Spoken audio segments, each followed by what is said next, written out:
30-year-old Victoria Nicodemus was an art curator living her dream in New York. She was at the highest point.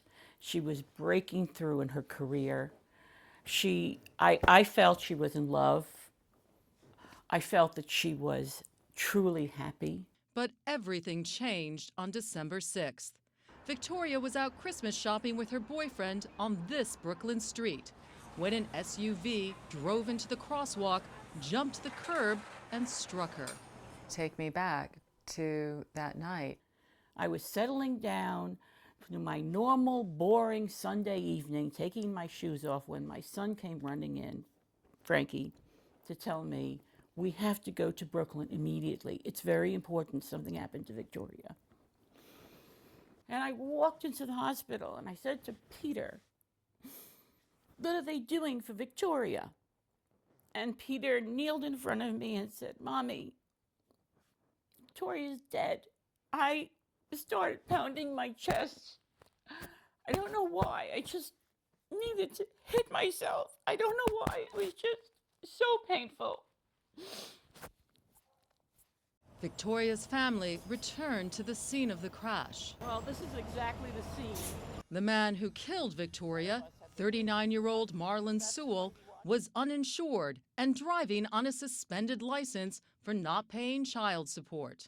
The guy was unlicensed. The cops told me that he claimed he had a carbon monoxide leak in the car. What were you expecting would be the minimum punishment? I thought that he would be charged with manslaughter and go to jail for at least 10 years. Instead, Sewell was charged with a low-level misdemeanor. Soon after the crash, the DMV reinstated his license. A Brooklyn prosecutor asked the court to suspend it again, arguing that Sewell admitted at the scene he may have felt lightheaded, and it was unclear whether it was safe for him to drive. But the judge refused, saying, "Why have you not charged the defendant with reckless driving?" Victoria Nicodemus's case is not exceptional. In fact, in cases where drugs and alcohol are not a factor, it's not unusual for drivers who kill or severely injure pedestrians to get off with little more than a slap on the wrist. Were you shocked to learn that her case is not exceptional? Dumbfounded. I literally was dumbfounded. It was shocking to me, first of all, that so many people died in the city of New York, either on a sidewalk or in a crosswalk, and that hardly anybody gets charged with anything more than a misdemeanor. The Brooklyn District Attorney's Office would not comment on the case, which is still being investigated.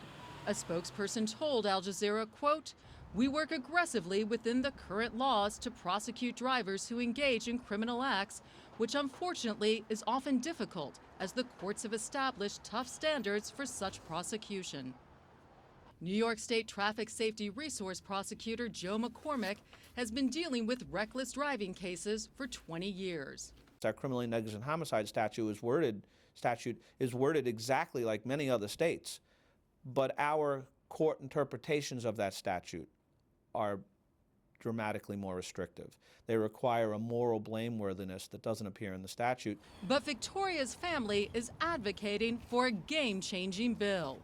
Introduced last year in the New York State Legislature, it would bring felony charges against unlicensed drivers or those driving on a suspended license who seriously injure or kill someone. It's up to me. This is the year that we're going to pass it into law. New York State Assemblyman Walter Mosley co-sponsors the bill. And that's why it's so imperative that we take on this bill and push it through so it can go to a vote before the Assembly and for the Senate and get on the governor's desk this year. I work with families across the 5 boroughs who have been in situations like Victoria's family, and they want their day in court.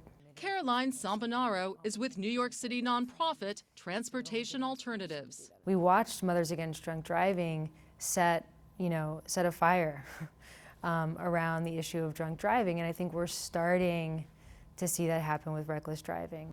A shift reflected in Vision Zero, a program aimed at eliminating traffic fatalities and severe injuries. Launched in New York 2 years ago, it has since been adopted by 14 other U.S. cities. So we are working to advance. Leah Shehum is director of the Vision Zero Network. So we've got to send the message societally, culturally, through the law, through the media, that these actions that can kill and that can change lives and ruin lives do have impacts. And I think this is the power of this sort of cultural change that's happening. You know, we're watching it unfold as we speak, and it's families like Victoria's family that are brave and courageous enough to speak out, to push back against the status quo, that will make that change happen. Running someone over is not an accident. It's not a misdemeanor. It's a homicide. Patricia Sabga, Al Jazeera, New York. Okay.